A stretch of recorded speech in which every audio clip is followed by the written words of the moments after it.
Ion ਇਸ਼ਕ ਦੇ ਮਗਰ ਜੋ ਨਸ਼ਰ ਹੋਏ, ਪਰਦਾ ਉਹਨਾਂ ਦਾ ਕਿਸੇ ਨੇ ਫੜਨਾ ਕੀ। ਮੋਏ ਜਲ ਜੋ ਇਸ਼ਕ ਦੀ ਅੱਗੀ ਅੰਦਰ, ਦੋਜ਼ਖ ਬਾ ਨੇ ਉਹਨਾਂ ਨੂੰ ਸਾੜਨਾ ਕੀ। ਹੋਏ ਦੀਦ ਤੇ ਆਪ ਸ਼ਹੀਦ ਜਿਹੜੇ ਸੂਲੀ, ਉਹਨਾਂ ਨੂੰ ਕਿਸੇ ਨੇ ਚਾੜਨਾ ਕੀ। ਦਿਲ ਜਿਨ੍ਹਾਂ ਦੇ ਬੂਟਿਆ ਇਸ਼ਕ ਲੁੱਟੇ, ਘਰ ਉਹਨਾਂ ਦਾ ਕਿਸੇ ਉਜਾੜਨਾ ਕੀ। ਲਾਮ ਲਾਇਲਾਤੁਲ ਕਦਰ ਦਾ ਨੂਰ ਡਿਠਾ, ਉਸ ਯਾਰ ਦੇ ਜ਼ੁਲਫ ਸਿਆਹ ਵਿੱਚੋਂ। ਪਾਇਆ ਇਸ਼ਕ ਦਾ ਪਤਾ ਨਿਸ਼ਾਨ ਪੱਕਾ, ਉਸ ਯਾਰ ਦੇ ਲੁਤਫ ਗੁਨਾਹ ਵਿੱਚੋਂ।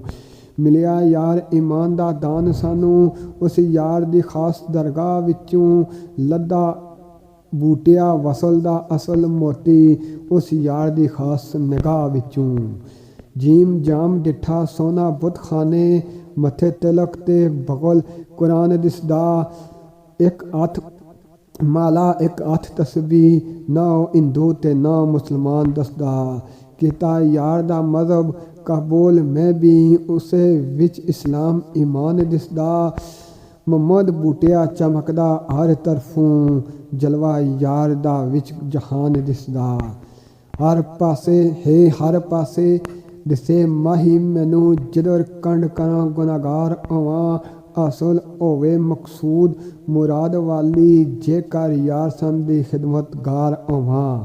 ਕਰੇ ਕਰਮ ਨਿਗਾਹ ਜੇ ਇੱਕ ਸੋਨਾ, ਸੁੱਕੇ ਕੁਲਰੂ ਸਬਜ਼ ਗੁਲਜ਼ਾਰ ਹੋਵਾਂ। ਮੁਹੰਮਦ ਬੂਟਿਆ ਯਾਰ ਦੀ ਖਾਕੀ ਉੱਤੋਂ, ਲੱਖ ਵਾਰ ਕੁਰਬਾਨ ਨਸਾਰ ਹੋਵਾਂ। ਲੱਖ ਵਾਰ ਕੁਰਬਾਨ ਨਸਾਰ ਹੋਵਾਂ।